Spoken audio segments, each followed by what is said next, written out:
Every Australian has heard the phrase, lest we forget. It means let's not forget what they did and what they fought for. But as a nation, it does seem we've forgotten what our ANZACs fought for. Over the past century, and especially in the last 30 years or so, the meaning of their sacrifice has been rewritten, repackaged into something almost unrecognizable.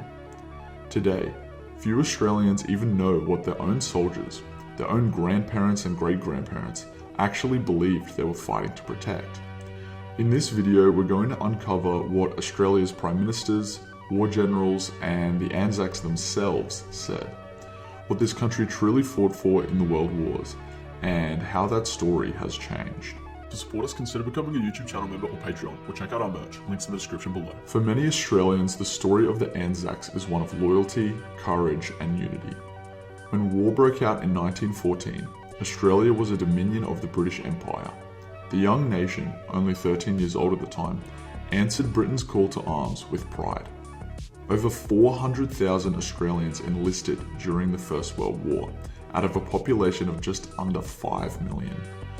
Prime Minister Andrew Fisher famously declared in 1914, "Australia will stand beside our own to help and defend Britain to the last man and the last shilling." Many Australians saw themselves not just as citizens of Australia, but also as Australians who are, by heritage, British. The shared cultural, linguistic, and institutional ties to the United Kingdom were deeply felt. Fighting for Britain was seen as fighting for their home away from home. So yes, it is absolutely true that the ANZACs fought for the British Empire, for the Commonwealth, for the idea of duty and honour, but that's not all they fought for. To really understand what they were defending, we need to understand what kind of Australia existed in 1914.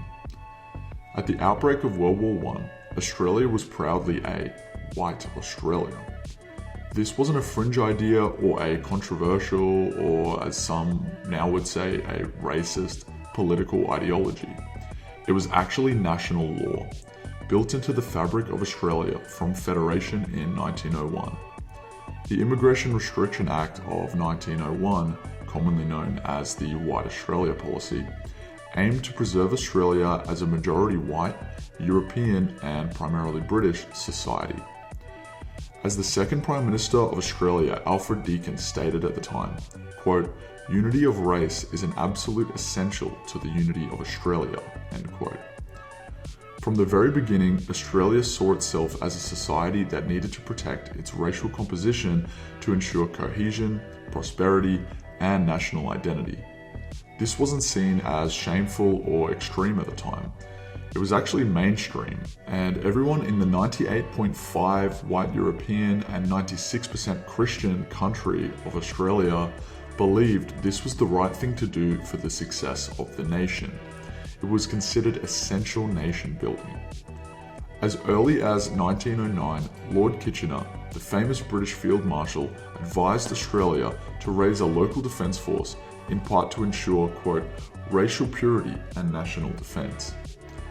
When Australians went to war in 1914, they did so with the understanding that their sacrifice was part of preserving the Australia they knew and believed in, British/European in culture, white in race, and independent in character. Soldiers weren't just defending territory. They believed they were defending a way of life, one that included the White Australia policy as a central pillar.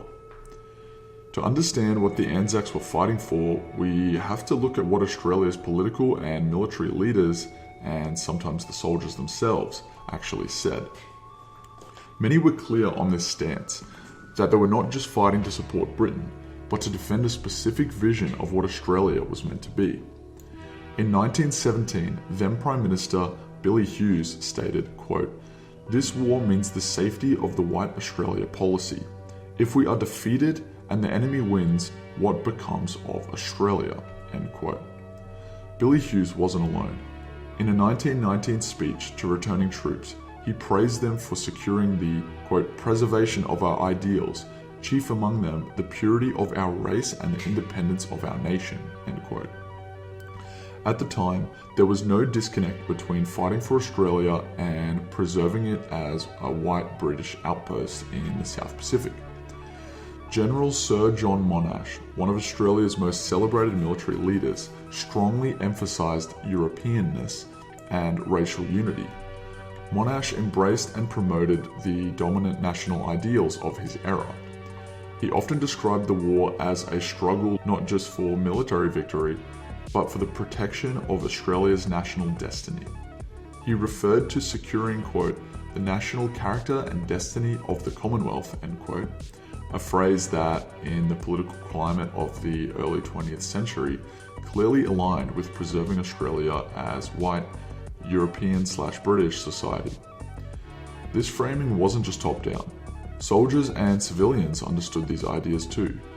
One anti-conscription poster from the era read, "Keep Australia white." The message was clear.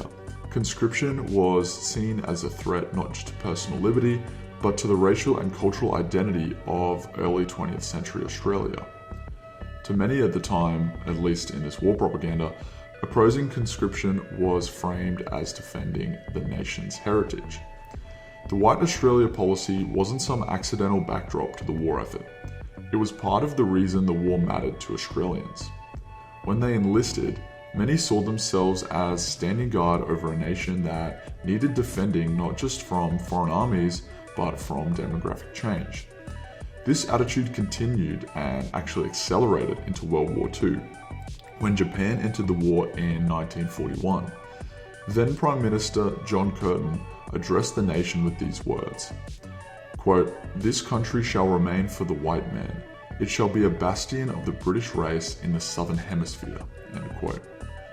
Curtin made it clear that the war against Japan wasn't just about land or sovereignty. It was about racial and civilizational survival. He called on Americans to help defend Australia as European people, quote, "in the Pacific." In 1942, he declared in Parliament, quote, "The whole of our effort must be bent toward keeping Australia white and free," end quote.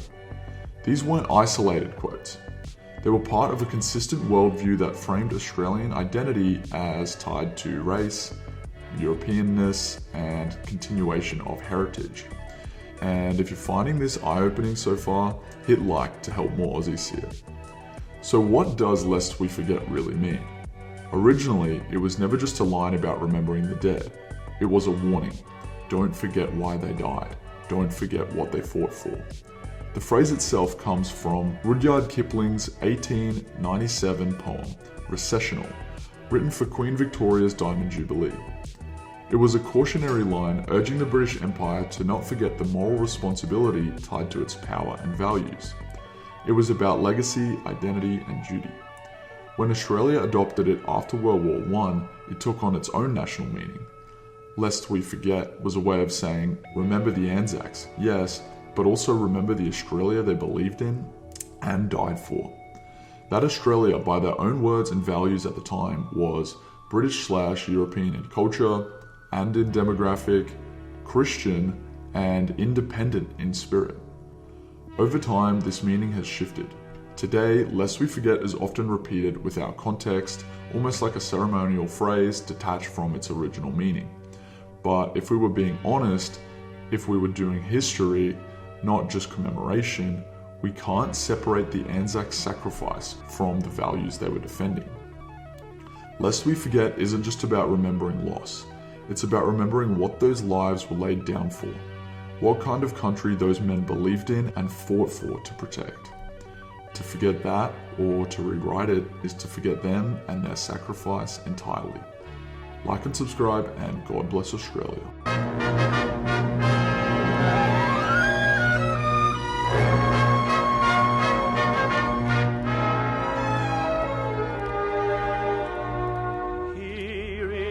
God-given land of ours, Australia, this proud possession, our own piece of earth, that was built by our fathers who pioneered our heritage. Here in Australia,